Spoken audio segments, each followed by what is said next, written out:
When Ibrahim was in the fire, he took that idhn away. He took that permission away. So the fire, did it burn Ibrahim alayhi salam? No, it didn't. A knife, it will cut. And it will cut. A sharp knife every time will cut. But did it cut what? The throat of Ismail alayhi salam? No, it didn't. Because the idhn of Allah was removed at that time. He didn't give permission for the knife to cut. And thus, Allah's idhn and permission is needed in all of His creation for His creation to continue doing what they want to do. And no one can move out of the permission of Allah. If Allah wants a sihr or something to work, basically every sihr, every black magic will just continue at its normal pace. Except that if Allah intervenes or His idhn is there or something else that He has created comes in between, then it won't have its effect. So our primary belief is that Allah is behind everything. And nothing, absolutely nothing can overcome Allah. Absolutely nothing. And we must stick very firmly to this belief because it's central to a lot of these problems that people have, whether it's with jinns or sihr or something else.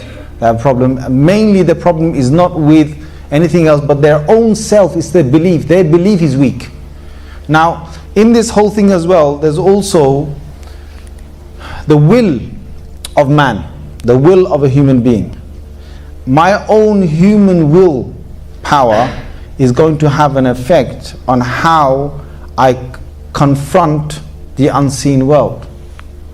Allah subhanahu wa ta'ala, His Messenger sallallahu alayhi wa sallam has said this in Hadith Qudsi in Bukhari. In Sahih al-Bukhari it is there. Ana inda dhanni abdi bi. Ana inda dhanni abdi bi. I am according to how my servant thinks me to be.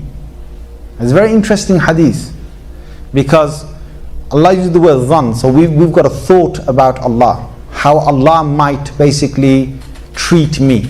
Now if I make my willpower and if I make my thoughts to believe that bi'idhnillah, with Allah's permission, nothing's going to affect me, then nothing will affect me.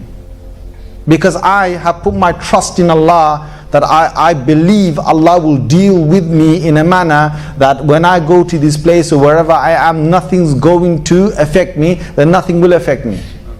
But if I have my thought about Allah that, I don't know, maybe, I don't know what's going to happen, maybe it might affect me, maybe I don't know what I'm going to see, but maybe Allah, might not do this for me, or might do this, might not do that. If you have that kind of thought, then that is what is going to happen to you. The willpower of man and specifically his belief towards Allah. Now we know Allah is not weak. Allah is Al-Qawi. He is ultimately strong, meaning that there's nothing that can overpower Him and there's nothing that comes in His way as weak. However, men's or women's beliefs can become weak. The weakness is where? The weakness is not in Allah. The weakness is in the human being. The same as the Quran.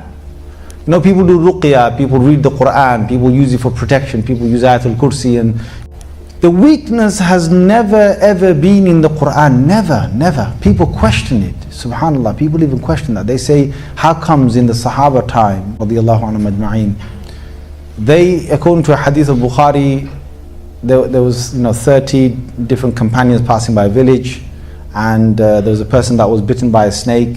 And they said, Hal minkum min raqin, is there anyone that can cure someone from snake poison? So the Sahaba said, okay, if we do this, what will you give us?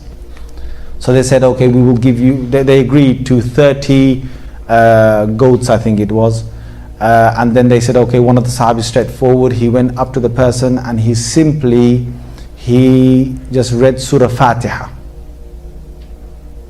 He didn't go and get a book, hocus pocus, waving a magic wand, or he just read Surah Fatiha and he blew onto this individual's leg, and then the poison was basically out of the body and the person was completely cured just through Surah Fatiha. That Fatiha at that time was used.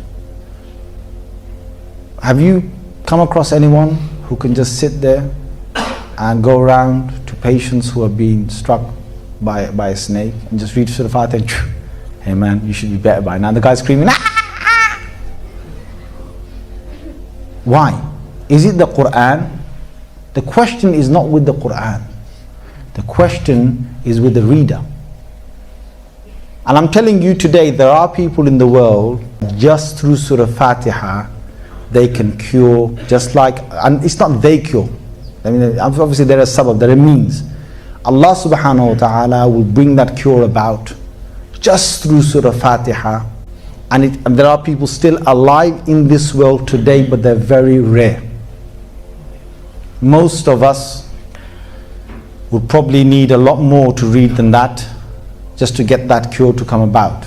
The cure, we don't bring the cure, obviously Allah brings the cure. It's His words of the Holy Quran. The one thing that I want us to understand is that the Quran in no way is any lesser in degree of power than what it was in its time of revelation. It's actually exactly the same power. But the power of the Quran, when it comes to ruqya, when you want to blow onto someone because they are affected by something, the power of the Quran is contingent upon the nature of the body that reads it. See, the body that reads it, it depends on the a'mal and the good action that the body does, and the purity of the heart. The more pure the heart is, the more grounded the beliefs of the Quran Sunnah are, the greater the actions that have been performed by that body, the limbs of that body, the tongue of that body, the eyes of that body. The more that the eyes of that body have stayed away from obscenity, from evil looking, the more the ears have stayed away from haram, and the tongue has stayed away from lying and ghiba and haram, the greater the effect of that will be, of that reading will be when they read.